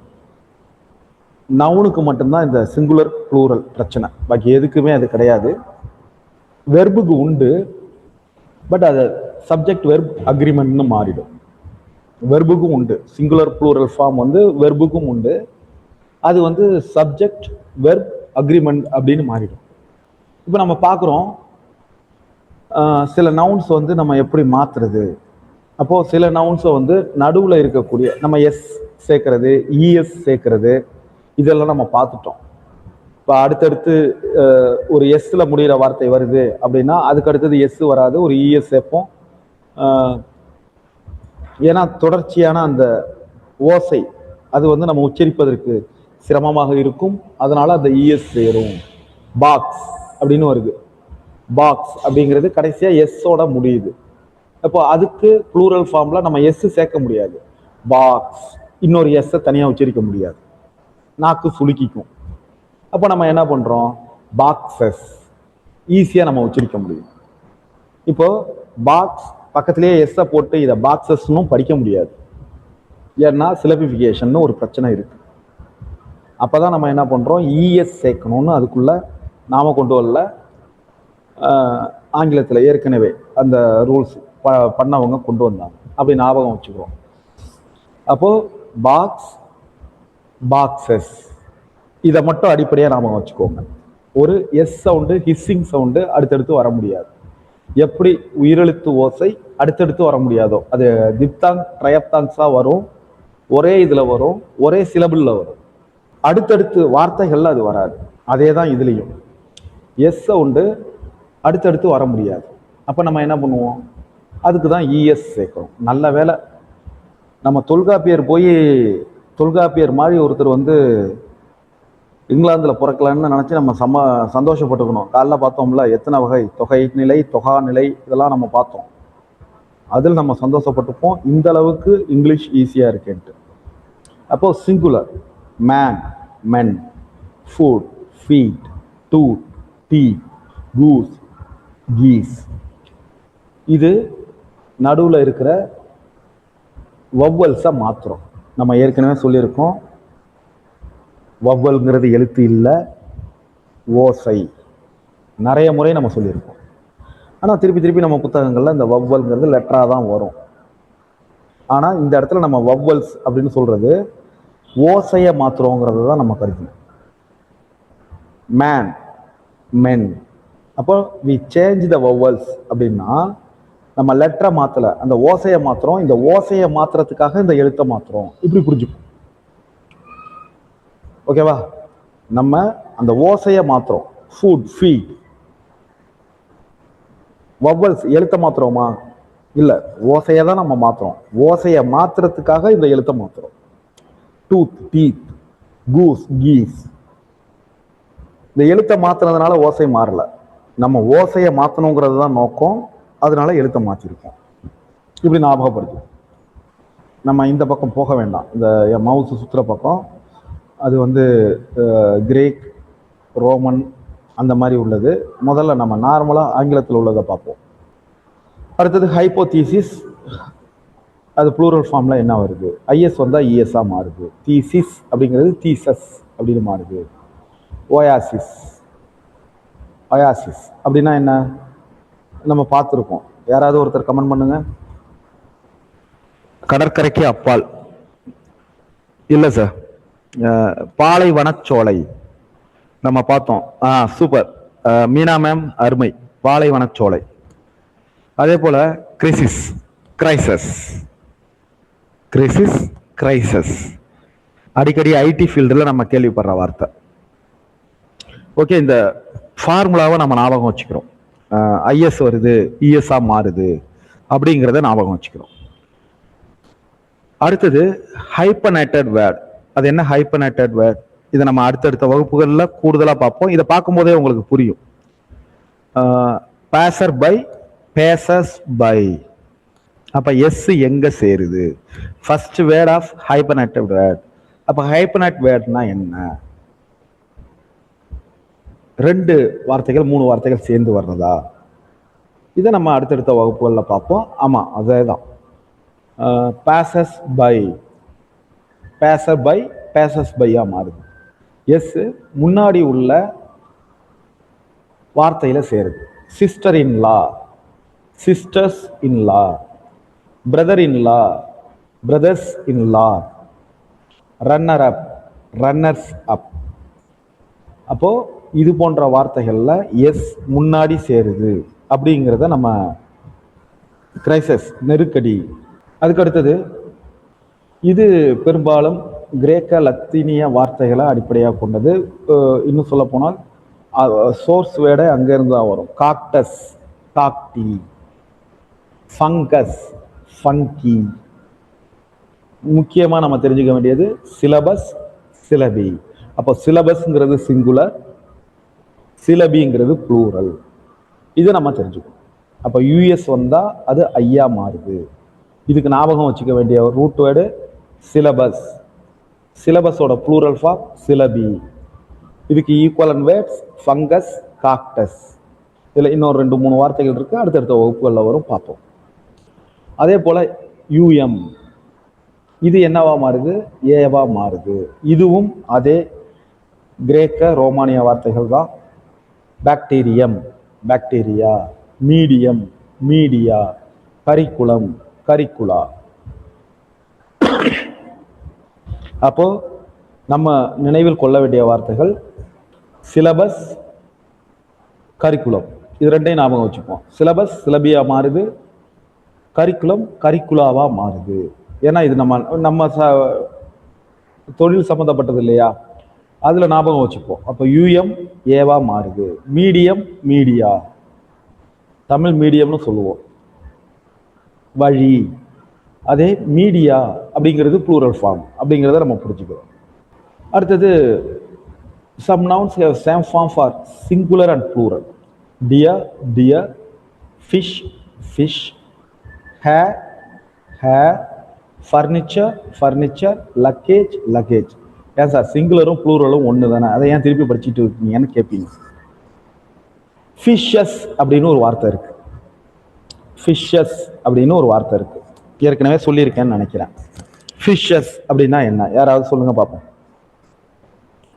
Fish singular, fish plural, ஃபிஷஸ்னு ஒரு வார்த்தை இருக்கு. அது ஃபிஷ்ஷோட ப்ளூரல் ஃபார்ம் தான். அதுக்கு என்ன அர்த்தம்? மீன்கள் வகுப்பு. Variety of fish. Super. 20891186 super ma'am. Fishes அப்படின்னா உதாரணத்துக்கு நான் சொல்றேன், ஒரு வஞ்சிர மீன் இருக்கு, நிறைய வஞ்சிர மீன் இருக்கு, ரெண்டுமே ஃபிஷ்ஷு தான். ஒரு பாறை மீன் இருக்கு, நிறைய பாறை மீன் இருக்கு, அப்பையும் அது ஃபிஷ்ஷு தான். 100 பாறை மீன் இருந்தாலும் அது ஃபிஷ்ஷு தான். ஒரே ஒரு வஞ்சிர மீனும் ஒரே விது பாறை மீனும் இருந்தால் அது ஃபிஷ்ஷஸா மாறிடும். அப்போ 100 ஒரே தரப்பட்ட மீன் 100 வஞ்சிர மீன் இருந்தாலும் அது ஃபிஷ் தான். ஆனா ஒரே ஒரு வஞ்சிரம் மீனும் ஒரே ஒரு பாறை மீனும் சேர்ந்துட்டா அது ஃபிஷ்ஷஸா மாறிடும். இதுதான் எதுக்கு பொருந்தும்னா பீப்புள், அநேகமா நம்ம 2 நாளைக்கு முன்னாடி பார்த்தோம்னு நினைக்கிறேன். பீப்புள் அப்படிங்கிறதே ப்ளூரல் தான். பீப்புள்னாலே மக்கள் அப்படிதானே அர்த்தம். ஆனா நம்ம பீப்புள்ஸ் ஆஃப் இந்தியான்னு படிப்போம், பீப்புள்ஸ் ஆஃப் தி நேஷன் படிப்போம். அப்போ பீப்புள்ஸ்னா என்ன? பல தரப்பட்ட மக்கள், பல வகைப்பட்ட மக்கள், பல கோட்பாடுகளை உடைய மக்கள். இதுதான் பீப்புள்ஸ் ஆஃப் இந்தியா, பலவேறு கலாச்சாரங்களை பின்பற்றக்கூடிய மக்கள். இதுதான் நம்ம பார்க்குறோம். பீப்புள்னா ஒரு தொகுதி, ஒரு மக்கள். அப்போ பீப்புள்ஸ் ஆஃப் இந்தியான்னா அவங்களுக்குள்ள பல கலாச்சாரங்கள் இருக்கு அப்படிங்கிறத நம்ம புரிஞ்சுக்கணும். அப்போ இதில் வந்து ஃபிஷ் இது நமக்கு ரொம்ப முக்கியம். ஓகே, இப்போ இருக்கிறதுல வச்சுக்கிட்டு இதுக்கு ப்ளூரல் ஃபார்ம் முடிவுக்கு வாங்க. இதுவரையிலையும் நம்ம பார்த்தோம், வேணாம் இன்னொரு முறை பார்த்துருவோம். சிங்குலர் ப்ளூரல் ஓசை மாறுது, வவல் சவுண்டாக மாறுது, ஐஎஸ் இஎஸ்ஸாக மாறுது, கிரைசிஸ் கிரைசஸ். அடுத்தது hyphenated word, brother in law brothers in law. அதுக்கு அடுத்தது யூஎஸ் ஐயா மாறுது, cactus cacti, syllabus syllabi. U M ஏயா மாறுது, கரிக்குலம் கரிக்குலா. நான் ஏற்கனவே சொல்லியிருக்கோம், சிலபஸ் சிலபி இதை எழுதி வச்சுக்கோங்க, கரிக்குலம் கரிக்குலா இதை எழுதி வச்சுக்கோங்க. யூஎஸ் வந்தா ஐ வரும், யூஎம் வந்தா ஏ வரும். இதை நினைவூட்டுறதுக்கு நம்ம தொடர்புடைய சிலபஸ் சிலபி, கரிக்குலம் கரிக்குலா இதை ஞாபகத்தில் வச்சுக்கணும். அடுத்தது சேவ் ஃபார்ம். ஓகே, இப்போ இதை ஃபில் பண்ணுங்க. ஒரு 10 பேர் எல்லாருமே ட்ரை பண்ணுங்க. ஆனால் வேற வேற நம்பர்ல ட்ரை பண்ணுங்க. எல்லாருமே ஒன்றை ட்ரை பண்ணாதீங்க, எல்லாருமே 10ஐயும் ட்ரை பண்ணாதீங்க, மாறி மாறி. Commanders in chief super ma'am, Vijaya Bharathi ma'am super. Data datum data super, Jothimani ma'am super. Forum fora super. Radius radii அருமை. சுபா சுபா மேம். ஜெனி அருமை. ஜீனியஸ் ஜீனி அருமை. முக்கியமானது கவர்னர் ஜெனரலை விட்டுட்டீங்களே, foot feet super ma'am. Sathya ma'am theses okay super. Syllabi okay ma'am. Cattle அருமை. Governors okay Sathya ma'am super. Okay, almost நம்ம இதில் கிளியராக இருக்கோம்னு நம்புகிறேன். அடுத்தது காம்பவுண்ட் வேர்ட்ஸ். காம்பவுண்ட் வேர்ட்ஸ் அப்படின்னா 2 வார்த்தைகள் சேர்ந்து ஒன்னாகி ஒரு புதிய வார்த்தையை புதிய அர்த்தத்தில் உருவாக்குறது.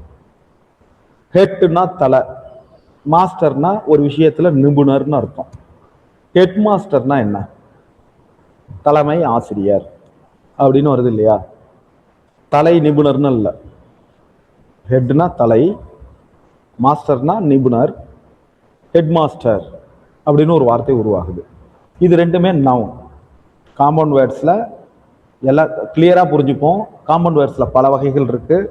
வெர்பு நவுன் சேர்ந்து உருவாகிறது, அட்ஜெக்டிவ் நவுன் வெர்ப் அட்ஜெக்டிவ் இது எல்லாமே சேர்ந்து உருவாக்கும் ஜெரண்ட். ஸோ நம்ம இதில் கிளியராக இருந்துப்போம், அந்த வார்த்தைகள் என்னங்கிறதுல கிளியராக இருந்துப்போம். ஹெட் தலை, அப்போ அது நவுனு. நவுன். மாஸ்டர் நிபுணத்துவம், அப்போ நவுன் ஹெட் மாஸ்டர். கீ சாவி, போர்ட் பலகை, கீபோர்டு விசை பலகை. செல் ஒரு சிறு அறை, அதுதான் செல். ஃபோன் தொலைபேசி, cellphone. School boy, school boy. Eye கண், சைட் பார்வை, eye sight. Home work, home work. இது எல்லாமே நவுன். இதை நம்ம ஞாபகம் வச்சுக்கிறோம். Home work, moon light, note book. Sir ஒர்க்குங்கிறது வெர்பாச்சு, அது நவுனாவும் வரும், அதையும் நம்ம ஞாபகம் வச்சுக்கிறோம். ஒர்க் ஆக்சுவலாக இங்கிலீஷில் ஓ சவுண்டே கிடையாது, ஒர்க் அப்படின்னு தான் அது சொல்லணும். நாம் வந்து இங்கே நிபுணத்துவம் காட்டவல்ல, நம்ம இந்த பிரச்சனையை தீர்க்கிறதுக்கு, நம்ம இதை முடிக்கிறதுக்காக நம்ம வந்திருக்கோம். ஸோ நம்ம வந்து அந்த நுனிநாக்கு ஆங்கிலம்லாம் பேச போகிறதில்ல. நம்ம எளிய மொழியில் பேசி, தமிழில் முடிஞ்ச வரை எவ்வளவு தமிழை பயன்படுத்துவோமோ அதில் பேசி, முடிஞ்சால் இன்னும் தரலோக்கலாக பேசி இதை புரிய வைக்க முயற்சி பண்ணுவோம். அதுதான் நோக்கம்.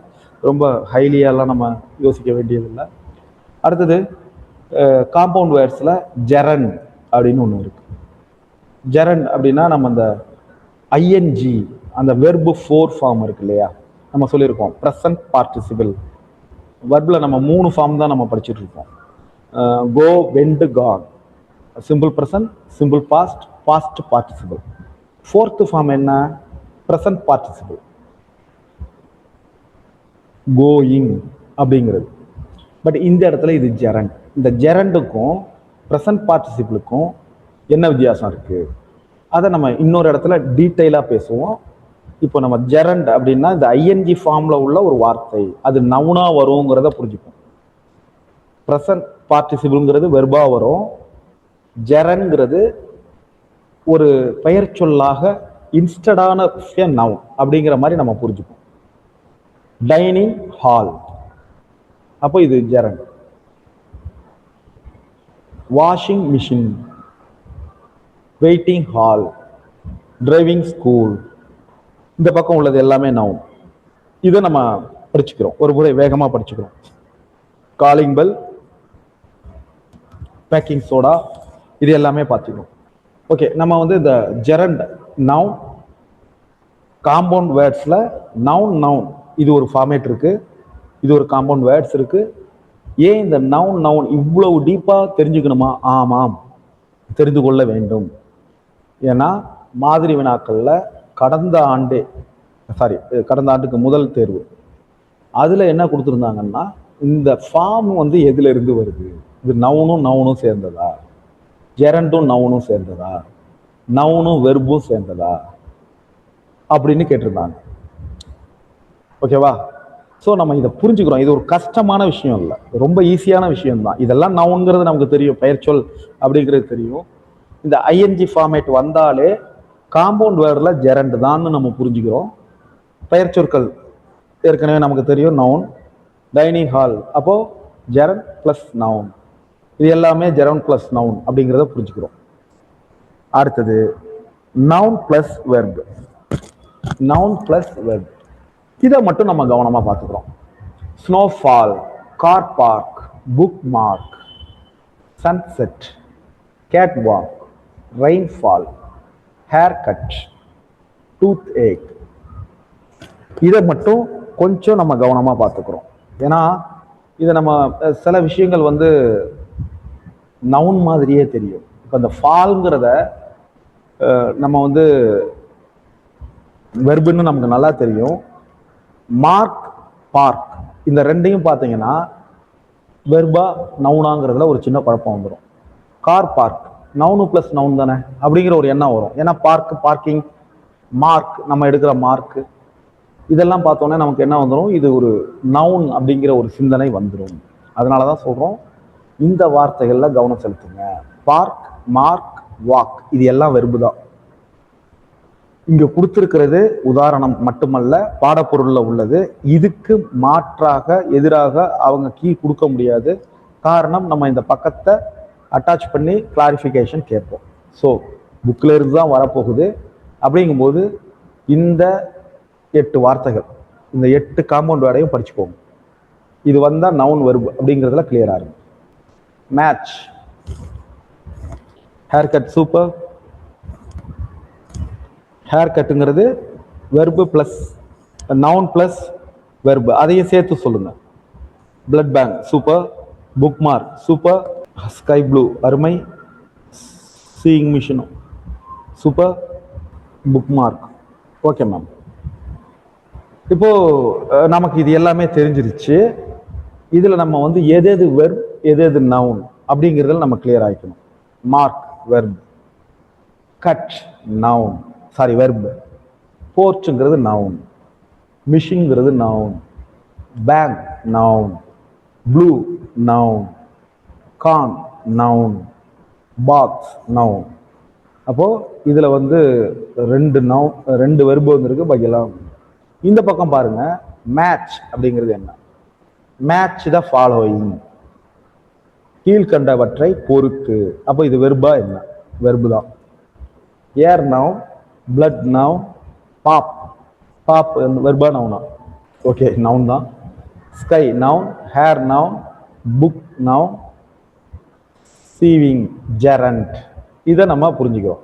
ஓகே, ஒரு அருமையான கேள்வி கேட்டிருக்காங்க. which can be placed after soft? Air. Light, லைட்டுக்கு முன்னாடி எது வர முடியும்? 4 ஆப்ஷன் கொடுத்துருக்காங்க. சன்லைட். சேஃப், இதுக்கு பின்னாடி என்ன வரும்? அப்போ நம்ம இதை பொருத்தி பார்க்குறோம். சேஃப் சேர் அப்படி ஒரு வார்த்தை இல்லை,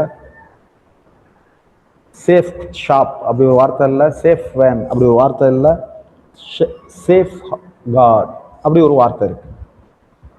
அதே போல which can be placed after blue. காலையில் ஒரு டீச்சர் கேட்டாங்க, சார் இது பக்காவாக ஒரு ப்ளூ பிரிண்ட் கொடுங்க. நம்ம எல்லாருக்குமே ப்ளூ பிரிண்ட் அப்படிங்கிற வார்த்தை பழக்கமானது இல்லை. So blue print. Water, water fall, இதெல்லாம் நமக்கு தெரிஞ்சது. இந்த அப்ஜெக்டிவோட நிறைவு செஞ்சுருவோம். அப்ஜெக்டிவ் அப்படின்னா என்ன? ஒரு நவுன், ஒரு பெயர்ச்சொல் இருக்கு, அதை பற்றி விளக்குவது, டெஸ்கிரைப் பண்றது, அல்ல அதை கொஞ்சம் சின்னதா மாத்துறது. அவன் பையன், அவன் நல்ல பையன், அவன் கெட்ட பையன், அவன் புத்திசாலி பையன், அவன் மோசமான பையன், இப்படி சொல்றது. இந்த ஆனைன்னு சொல்லுவோம் இல்லையா, இதுதான் அப்ஜெக்டிவ். இதை ஏற்கனவே நம்ம பேசியிருக்கோம். இப்போ இந்த அப்ஜெக்டிவ்னா என்னன்னு நமக்கு தெரியும். நவுனை பற்றி எக்ஸ்ட்ரா இன்ஃபர்மேஷன் தரக்கூடிய ஒரு வார்த்தை தான் அப்ஜெக்டிவ். டெஸ்கிரைப் பண்ணுறது, அதை விளக்குறது, அல்லது அதை மாடிஃபை பண்ணுறது, அதை மாற்றுறது. யானை, ஒல்லியான யானை அப்படின்னு சொன்னோம்னா இது புரியுதா? கொஞ்சம் இழைச்சி போன யானை அப்படி சொல்கிறது தான். அடுத்தது கைண்ட்ஸ் ஆஃப் அப்ஜெக்டிவ். இதில் தான் விஷயமே இருக்கு. நிச்சயமாக ஒரு மதிப்பெண் நம்ம ஏற்கனவே சொல்லியிருக்கோம்.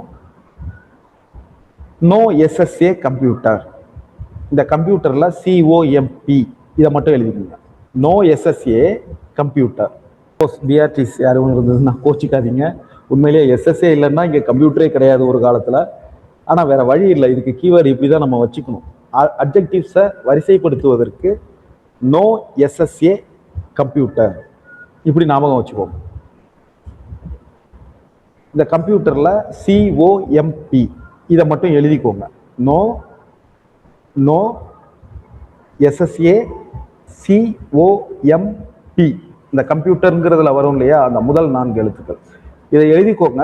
நம்ம இதை முடிச்சதுக்கு அப்புறம் அதை பற்றி பேசிப்போம். இதை நோட் பண்ணிக்கோங்க.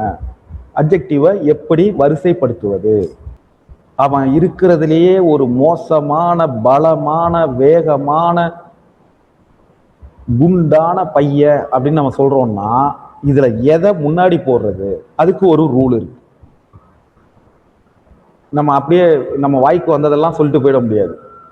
இங்கிலீஷ்ல இதுக்கு எப்பா ஃபர்ஸ்ட் அவன் வந்து இதைத்தான் சொல்லணும், அதுக்கு அடுத்தது இதைத்தான் சொல்லணும் அப்படின்னு ஒரு ரூல் இருக்கு. சூப்பர்மேன் கமெண்ட் பண்ணியிருந்தீங்க, அருமை. அப்போ அப்படிதான் நம்ம சொல்ல முடியும். ஆங்கிலத்தை பொறுத்தவரையிலையும் நம்ம அந்த அப்ஜெக்டிவை அப்படிதான் நம்ம பயன்படுத்த முடியும். அதை நீங்க நோ எஸ்எஸ்ஏ காம் இதை நோட் பண்ணிக்கோங்க. மேம் சொல்லிட்டாங்க. நம்பர்ஸ், ஒப்பீனியன், பெரிய வட்டம். அப்ப சைஸ், ஷேப், ஏஜ் அதாவது வயது, கம்ப்யூட்டர் கலர், அடுத்தது OMP இந்த 3 இருக்கு. இதுக்கு என்னன்னு யோசிங்க. இந்த ஓக்கு என்ன, எம்முக்கு என்ன, பிக்கு என்ன? இந்த ஓக்கு என்னவா இருக்கும் யோசிங்க. சார் அதை சொல்றதுக்கு தானே நீங்க வந்தீங்க, அதை சொல்லிட்டு போறதை விட்டு எங்களை யோசிக்க விடாதீங்கன்னு கேட்காதீங்க. உங்களுக்கு தெரியும். ஓகே, நம்ம வாங்க kinds of adjective. Adjective of quality.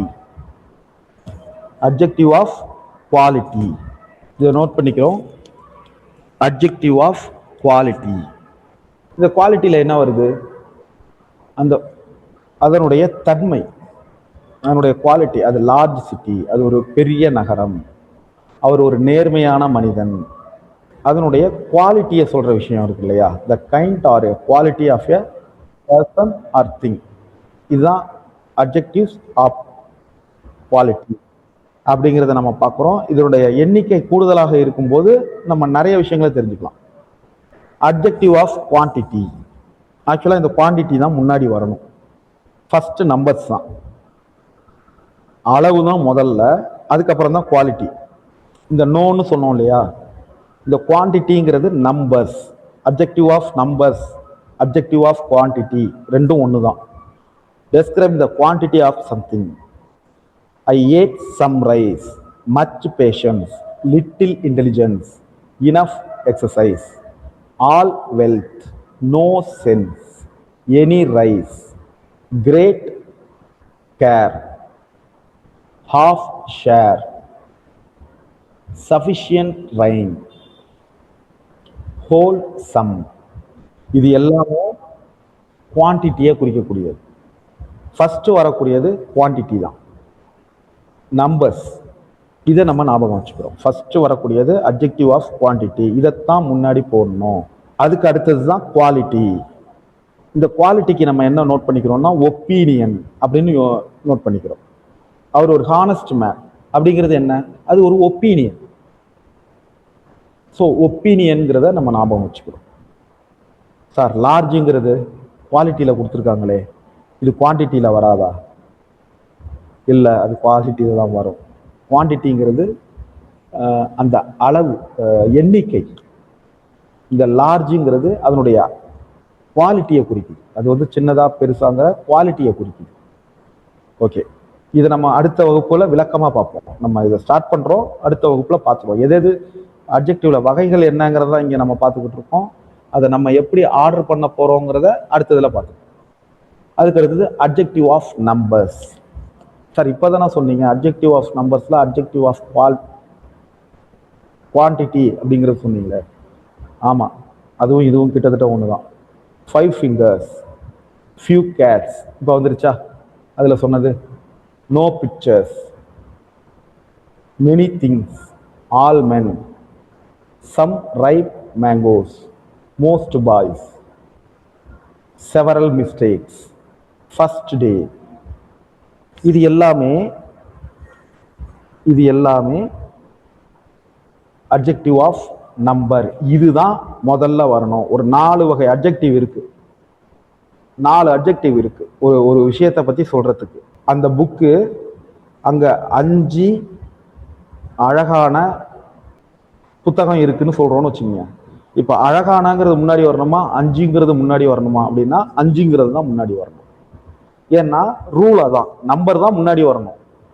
இந்த அழகானங்கிறது குவாலிட்டி, அப்ப அந்த குவாலிட்டிங்கிறது பின்னாடி தான் வரணும். நம்பர் முன்னாடி வரணும், குவாலிட்டி பின்னாடி வரணும். இதை நம்ம ஞாபகம் வச்சுக்கிறோம். ஒரு 10 நிமிஷம் நான் முடிச்சுக்கிறேன். அடுத்தது demonstrative adjective. This, that, these, those, இதான் டெமான்ஸ்ட்ரேட்டிவ் அட்ஜெக்டிவ்ஸ். இதை நம்ம ஞாபகம் வச்சுக்கிறோம். எதுங்கிற கேள்விக்கு பதிலாக வரக்கூடியது தான் டெமான்ஸ்ட்ரேட்டிவ் அட்ஜெக்டிவ்ஸ். இதை நம்ம குறிப்பெடுத்துக்கிறோம். இதுவும் அந்த ஆர்டர்ஸ்ல இது வராது. திஸ் லேடி, ஏன்னா வெரி ஃபர்ஸ்ட் இது வந்துடும்.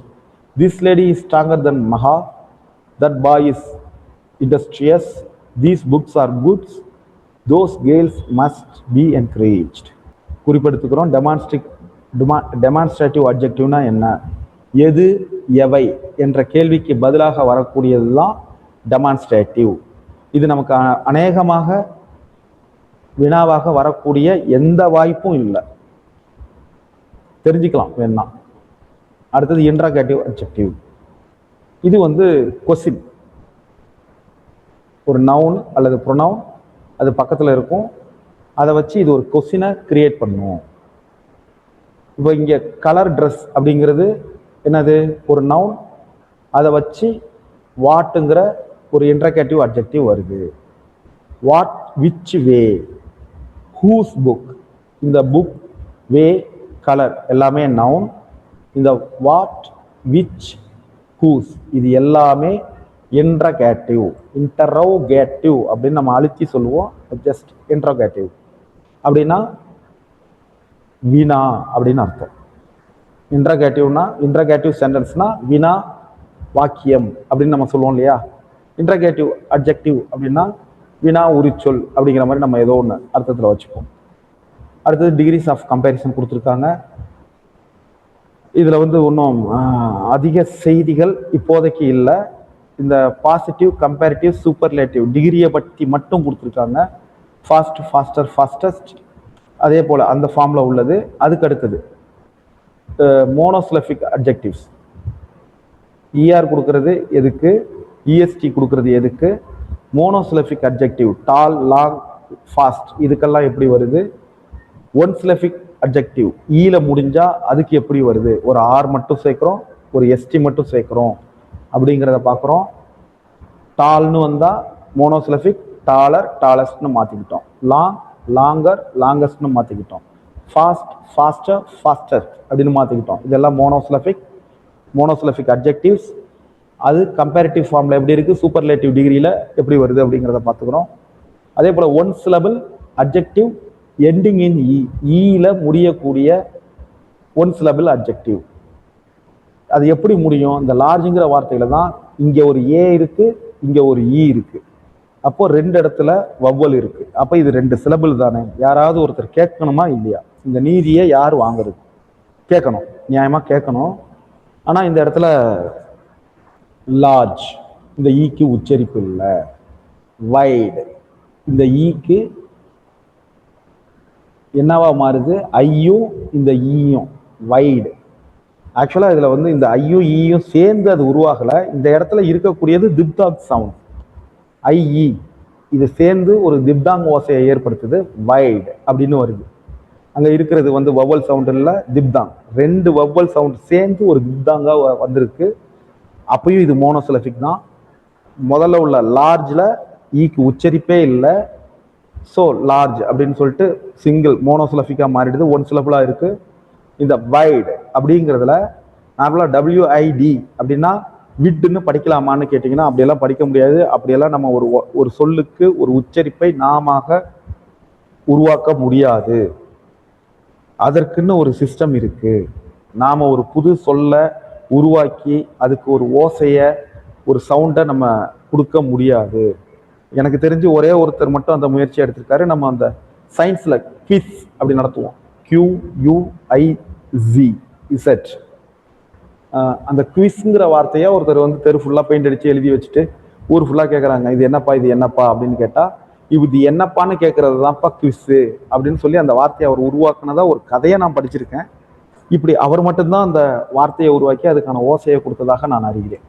மற்றபடி எல்லாமே ஏற்கனவே இருக்கக்கூடிய ரூட் வேர்ட்ல இருந்து உரிய இலக்கணங்களோட உள்ளது தான். இப்போ வைட், இந்த வைடுக்கு ஒரே ஒரு நடுவில் இருக்கக்கூடிய திப்தாங் சவுண்டு தான் இருக்கு. அப்போ இது மோனோசிலபிக். அப்போ ஈல முடியறதுனால ஒரு ஆரை, ஒரு எஸ்டியை ஆட் பண்ணிக்கிறோம். அடுத்தது one syllable adjectives need double letter. Big, bigger, hot, hottest. அதே போல adjective ending in y. Happy, pretty, happier, happiest, pretty, prettier, பிரட்டியஸ்ட். இதெல்லாம் நம்ம மனப்பாடம் பண்ணிக்கிறோம், வேற வழி இல்லை. டைசிலபிக் வேர்ட்ஸ், இந்த டூ சிலபிள் வேர்ட்ஸ் வருது அப்படின்னாலே மேக்சிமம் மோர் வந்துடும், மோஸ்ட் வந்துடும். மேக்சிமம் மோர் வந்துடும், மோஸ்ட் வந்துடும். பியூட்டிஃபுல், மோர் beautiful, most beautiful. Important, more important, most important. அதே போல் எக்ஸப்ஷனல் கேசஸ் நம்ம சொல்லியிருக்கோம். இங்கிலீஷ்ங்கிறது ஒரே ஒரு ரூல் இருக்கும். மொத்தம் 15 வார்த்தை இருக்குன்னு வச்சுங்களேன். இந்த 15 வார்த்தைக்கும் சேர்த்து ஒரு ரூல் வச்சுருப்பாங்க. அதில் 14 எக்ஸப்ஷன் கொடுத்துருப்பாங்க. அப்போ அந்த ரூல் ஒரே ஒரு வார்த்தைக்கு தான் பொருந்தும். இருக்கிறதுலே மோசமான மொழி இங்கிலீஷ். எக்ஸப்ஷனல் கொடுத்துருக்காங்க பாருங்கள். மோனோசிலபிக் வேர்ட்ஸில் குட் மோனோசிலபிக் தானே. அப்போ இதை எப்படி சொல்லணும்? குட், குடர், குடஸ்ட் அப்படி தானே வரணும். உடனே better, best, bad, worse, worst, little, less, least, far, farther, ஃபாசல்ட், late, later, latest, again, later, last, much, many, more, most. இப்போ நம்ம இதில் பார்க்க வேண்டியது இந்த கடைசியில் இருக்குல்ல, மோர், மோஸ்ட். கம்பேரிட்டிவ்ல மோர் வரும், சூப்பர்லேட்டிவ்ல மோஸ்ட் வரும். ஓகே, இது நமக்கு தெரியும். மோர் பியூட்டிஃபுல், மோஸ்ட் பியூட்டிஃபுல் நமக்கு தெரியும். ஆனால் பாசிட்டிவ்ல என்ன வரும் அது நம்ம பார்த்ததில்லை. ஸோ இந்த மச், மெனி தான் அதனுடைய பாசிட்டிவ் ஃபார்ம். இதை நம்ம நோட் பண்ணிக்கிறோம். இது எக்ஸாமில் கேட்குறாங்களோ இல்லையோ நிச்சயமாக நம்ம தெரிஞ்சுக்கணும். ஓகே, அடுத்தது பாசிட்டிவ், கம்பேரிட்டிவ், சூப்பர்லேட்டிவ் கொடுத்துருக்காங்க. டால், டாலர், டாலஸ்ட், ஸ்மார்ட்டர் கொடுத்துட்டாங்க. அப்போ ஆப்வியஸ்லி ஸ்மார்ட், ஸ்மார்ட்டஸ்ட், லார்ஜஸ்ட் கொடுத்துட்டாங்க. லார்ஜர், லார்ஜ், பிக் நமக்கு தெரியும். மோனோசிலபிக்கில் doubling of the last letter அது வந்து பிக். கன்சனன்ட் சவுண்டு வந்து டபுளிங் ஆகும், ஸ்ட்ராங் ஆகும். அந்த கன்சனன்ட் சவுண்டு ஸ்ட்ராங் ஆகும். Big, bigger, biggest. லேட்டர், அப்போ இதுக்கு இங்கே என்ன வரும்? Late, later, latest. இதை நம்ம குறிச்சுக்கிறோம். சிம்பிளாக சொல்லணும்னா a donkey, a horse, an elephant. இப்போ இதை கம்பேர் பண்ணுறோம். இப்போ a donkey is strong, horse is stronger then donkey, and elephant is the strongest. இந்த மூணு விஷயம் இருக்கு. இதில் கழுதை வலிமையானது, கழுதையை விட குதிரை அதிக வலிமையானது, யானை தான் இருப்பதிலேயே அதிக வலிமையானது. அவ்வளவுதான். இந்த விடங்கிறது தான் தன். இதை ஞாபகம் வச்சுக்கிறோம். கழுதையை விட குதிரை வலிமையானது. இந்த ஸ்ட்ராங்கஸ்ட்னு வந்துட்டுனா இதுல ரெண்டு ஆப்ஷன் இருக்கும் நமக்கு. த ஸ்ட்ராங்கஸ்ட்னு வந்ததுன்னா அதுதான் சுப்பீரியர். ஒன் ஆஃப் த ஸ்ட்ராங்கஸ்ட்னு வந்துட்டுனா இருக்கிற சுப்பீரியர்ஸ்ல அது ஒன்று. இப்படி ஞாபகம் வச்சுக்கிறோம். வில்லேஜ் அமைதியா இருக்கும். டவுன், இதுல வந்து இந்த குவைட்டுங்கிறது வந்து என்னால் இதை கம்பேர் பண்ணவே முடியல. சிட்டி அமைதியா இருக்கும் அப்படின்னு நம்பிக்கணும். சிட்டியை விட டவுன் மோர் குவைட்டா இருக்கும். வில்லேஜ் எல்லாத்தையும் விட அதிகமாக அமைதியா இருக்கும். அதே போல பாப்புலேட்டட் கொடுத்துருக்காங்க. ஆக்சுவலாக நம்மள்ட்ட நம்பர் இல்லை கையில், அதனால இதை விட்டுருங்க. அடுத்தது எது வந்து குட் வெதர் அப்படின்னு கேட்டிருக்காங்க. Rainy weather, warm weather, windy weather. அப்போ நம்ம என்ன சொல்லுவோம்? ஃபர்ஸ்ட் ஆப்ஷன் என்ன கொடுப்போம்? Windy weather. அதுக்கு அடுத்தது ரைனி வெதர், அதுக்கு அடுத்தது வார்ம் வெதர். அதே போல டீப், ரிவர், லேக், ஆஷன். அப்போ ரொம்ப டீப்பானது எது? First river, second more deeper lake, the deepest ocean. Large கேட்டிருக்காங்க. Spain large, USA larger than Spain, Russia the largest. அப்படி புரிஞ்சுக்கிறோம். இதே போலதான் எல்லா நகரங்களுக்கும் பொருந்தும். வகுப்பு இத்துடன் நிறைவடைகிறது.